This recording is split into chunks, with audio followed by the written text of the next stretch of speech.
Hello दोस्तों, नमस्कार। मैं अरुण कुमार टीचर एग्ज़ाम में आपका स्वागत करता हूं। आशा करता हूं कि आप अच्छे होंगे, स्वस्थ होंगे, मस्त होंगे।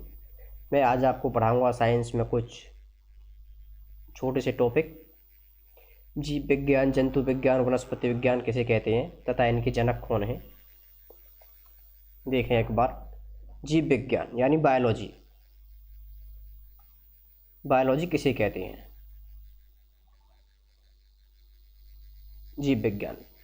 जीव विज्ञान की वह शाखा जिसके अंतर्गत जिसके अंतर्गत जीवधारियों का अध्ययन किया जाता है, जीव विज्ञान कहलाती है। क्या कहलाती है?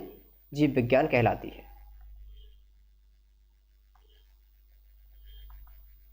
जीव विज्ञान कहलाती है। जीव विज्ञान शब्द का प्रयोग सर्वप्रथम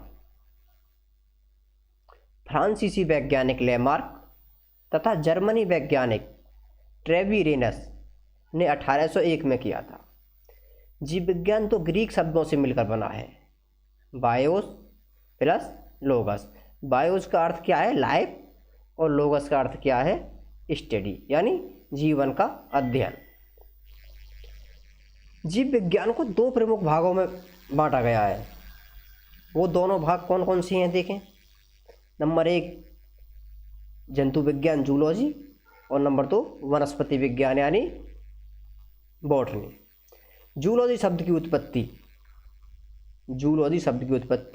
जूल प्लस लोगस, यानी कि जूल का मतलब एनिमल और लोगस माने स्टडी, यानी कि एनिमलों का अध्ययन, एनिमलों की स्टडी, इसका अर्थ हो गया। अरस्तु 384 से 322 बीसी में 322 बीसी में उन्होंने अपनी एक पुस्तक लिखी। कौन सी? जंतु इतिहास हिस्टोरिका एनिमलम में लगभग 500 जंतुओं की रचना की। उनकी रचना, स्वभाव, वर्गीकरण, उनके बारे में उन्होंने अध्ययन किया। अतः इन्हें जंतु विज्ञान का जनक कहते हैं। अरस्तु को जंतु विज्ञान का जनक कहते हैं, यानी फादर ऑफ जूलॉजी कहा जाता है। अगला देखें वनस्पति विज्ञान, बॉटनी, यानी कि बॉटनी शब्द की उत्पत्ति ग्रीक भाषा के बॉस्कीन शब्द से हुई है, जिसका अर्थ है चरना।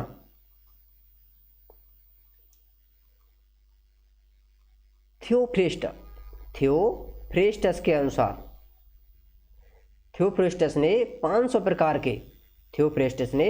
प्रकार के पौधों का वर्णन अपनी पुस्तक, कौन सी है उनकी पुस्तक थियोफ्रेस्टस की?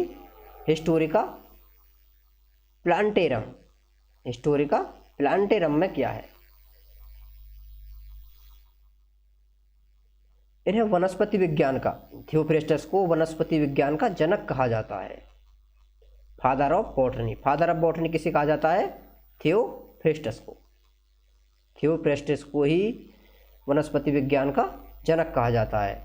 इन्होंने अपनी पुस्तक हिस्टोरिका प्लांटेरम में 500 प्रकार के पौधों का वर्णन किया है। आज की क्लास यहीं तक।